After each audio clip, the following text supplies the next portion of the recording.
भगवान मनु कहते हैं, एतान पंच महायज्ञान यथाशक्ति न हापयेत।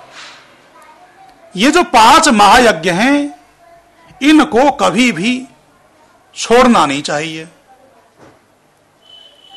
प्रतिदिन इन 5 महायज्ञों को करना प्रत्येक व्यक्ति के लिए अनिवार्य है। पितृयज्ञ के बाद स्थान आता है बलि वैश्वदेव यज्ञ का। बलि वैश्वदेव यज्ञ का मतलब है कुत्ता, बिल्ली, गाय, अन्य जो छोटे मोटे जीव जंतु होते हैं, उनकी भी तृप्ति करना। हमारे यहां आज भी माताएं अपना भोजन बनाने से पहले, परिवार का भोजन बनाने से पहले कुत्ते की रोटी निकालती हैं, गाय की रोटी निकालती हैं, चींटियों को आटा डालती हैं, पक्षियों को दाना डालती हैं। ये सब बलि वैश्वदेव यज्ञ का अंग है। मालूम नहीं है वो अलग विषय है, पर परंपरा चली आ रही है। ये परंपरा जो चली आ रही है, ये बलि वैश्वदेव यज्ञ का जब विधान था उस समय से चली आ रही है। चींटियों को आटा डालना, पक्षियों को दाना खिलाना, कुत्ते को रोटी देना, गाय का पोषण करना, ये सब बलि वैश्वदेव यज्ञ के अंतर्गत आता है। भूखे को, अपाहिज को भोजन करवाना, घर पर जो असमर्थ व्यक्ति, अपाहिज व्यक्ति आ गया, उसको भी भोजन करवा देना, ये बलि वैश्वदेव यज्ञ के अंतर्गत आता है। केवल इन्हीं की नहीं, हमारे यहां तो सांपों की भी पूजा की जाती है। जहर उगलने वाले सांपों को भी न मारने का विधान किया गया है। तो कहीं कहीं वेदों में उल्लेख आ जाता है, सर्पेभ्यो नमः। सर्पेभ्यो नमः कहने का मतलब यह नहीं है कि सांप के सामने हाथ जोड़कर नाग देवता के सामने उसकी आरती उतारना, वहां यह अभिप्राय नहीं है।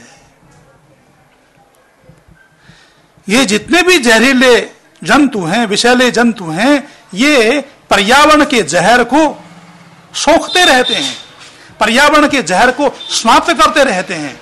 यदि सब नाग, सब प्रकार के सर्प, छिपकली आदि रेंगने वाले जंतु नष्ट हो जाएं, तो पर्यावरण का जहर इतना बढ़ जाएगा कि मनुष्य का जीवन दुभर हो जाएगा। इसलिए ऋषियों ने विधान किया कि ये जंतु भी, विषैले जंतु भी बने रहें। इनकी पूजा का मतलब यह है इनका रक्षण रहे, ताकि ये पर्यावरण के विष को समाप्त करते रहें, पर्यावरण के विष को पीते रहें, ताकि मनुष्यों का जीवन इस धरती पर बना रहे। इनके रक्षण का नाम ऋषियों ने रखा, इनकी तृप्ति का नाम ऋषियों ने रखा बलि वैश्वदेव यज्ञ। जो पशु पक्षी हमारा सहयोग करते हैं, जिन पशु पक्षियों का हम उपयोग लेते हैं, कुत्ता घर की रखवाली करता है, गाय दूध के द्वारा पोषण देती है, बैल खेती के उपयोग में आता है, अन्य प्रकार के जानवर भी जिस जिस कार्य में उपयोग में आते हैं, उनका यथायोग्य उपयोग लेना, उनको तृप्त करना, उनको रक्षण देना, उनको पोषण देना प्रत्येक व्यक्ति का कर्तव्य है, और उसका नाम है बलि वैश्वदेव यज्ञ। पूरे सृष्टि चक्र को चलाए रखने के लिए ब्रह्मांड के सब जड़ देवों का, सब चेतन प्राणी जगत का, वनस्पति जगत का योगदान है। ये पूरा का पूरा ब्रह्मांड जो चल रहा है, इस चलने का नाम, इस ब्रह्मांड के संचालन का नाम यज्ञ है।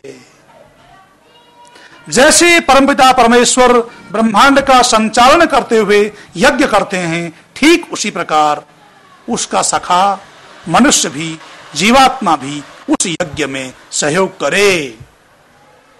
एक यज्ञ है अतिथि यज्ञ। जैसा मैंने कहा था,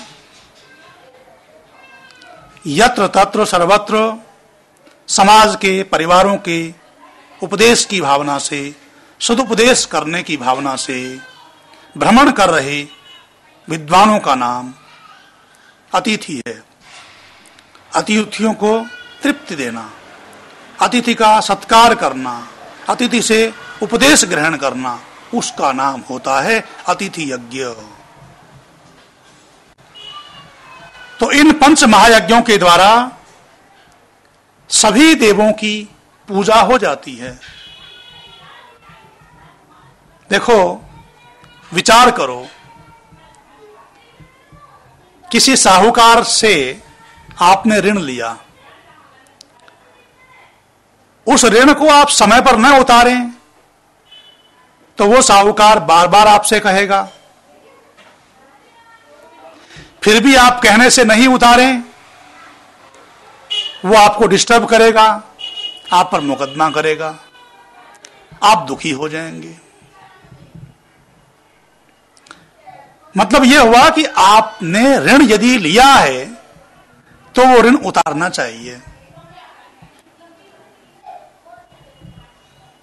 प्राकृतिक देवों का आप पर ऋण है, पूरे समाज पर, पूरी दुनिया पर ऋण है। उस ऋण को आप उतारते नहीं हैं, उतारा नहीं जाता है तो महामारियां फैलती हैं, अकाल पड़ता है, भूकंप आते हैं, बाढ़ आती है, सुनामी आती है, क्योंकि प्राकृतिक देवताओं का ऋण आप नहीं उतार रहे हैं, प्राकृतिक देवताओं की आप तृप्ति नहीं कर रहे हैं। परिणाम यह हो रहा है कि ऐसी स्थितियां आ जाती हैं जब पूरे विश्व में त्राहिमाम मच जाता है। यदि आज भी मानव समाज दुखों से बचना चाहता है, शांति को स्थापित करना चाहता है, तो वैदिक ऋषियों के द्वारा बताए हुए पंच महायज्ञों को प्रत्येक व्यक्ति को अपने जीवन में ढालना होगा, तभी संसार के दुखों की निवृत्ति हो सकेगी और भद्रों की प्राप्ति हो सकेगी।